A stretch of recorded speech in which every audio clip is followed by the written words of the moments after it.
What I am about to tell you may save the life of your child. In today's world, the safety and well-being of your teenager depends on his awareness and knowledge of sex. It is critical that you, as a responsible and loving parent, address that issue in detail. Here are some key questions to broach the subject, to let your child know you care and want the best for him. Recognize he may be reluctant to speak about something so personal with you if you are not accustomed to sharing feelings and intimate topics. You may feel embarrassed bringing up the subject. Before you do, be sure you can answer these questions for yourself.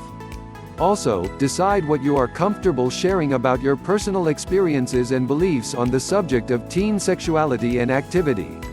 To start, simply ask your teenager, what kind of questions do you have or what do you want to know more about regarding sex? You will certainly grab his attention. You may want to throw out some information he is unlikely to know, something like, do you know that the sex partners you choose can influence your vulnerability to certain types of cancer? The object here is to get your child talking, or at least willing to talk.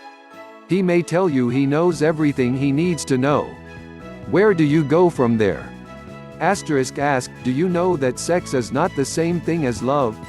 Watch his face for acknowledgement, disagreement, or confusion. Follow up with, sex is physical while love is emotional. Listen to him. Pay attention to what he says and to the words he does not speak. Notice his body language, hear the underlying message, the words between the lines, his tone, word choice and pace.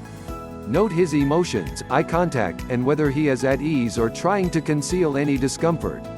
If you do observe that he is uncomfortable, tell him you noticed and ask if he wants to talk about what is bothering him. Assure him that you are not here to judge him.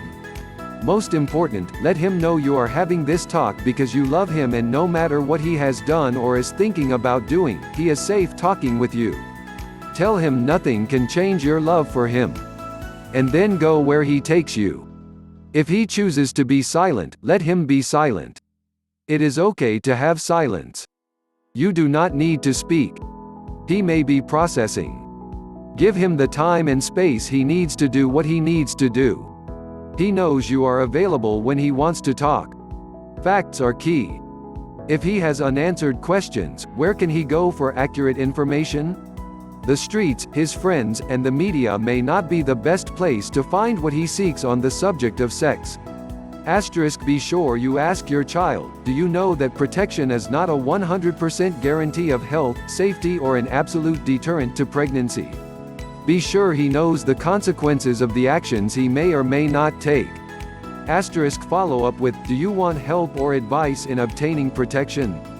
That question is especially important for girls who may want to see a gynecologist and may not know how to find a good one who can take care of her needs.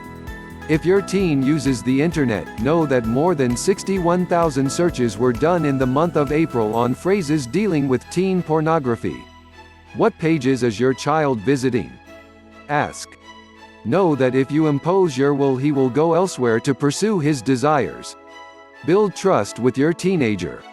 The purpose in having this talk is education. I do not, in any way, shape, or form, advocate teen sex. However, statistics show that youngsters as young as 13 engage in sexual activity. Have the talk now.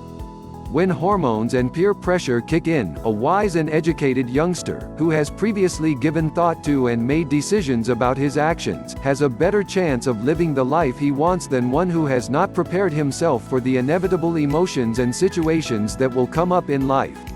Actions and results, desirable and undesirable, reflect self-esteem. To change behaviors, treat the cause, not just the symptoms. What is the cost, to you and to him, of not knowing where your teenager stands on sex?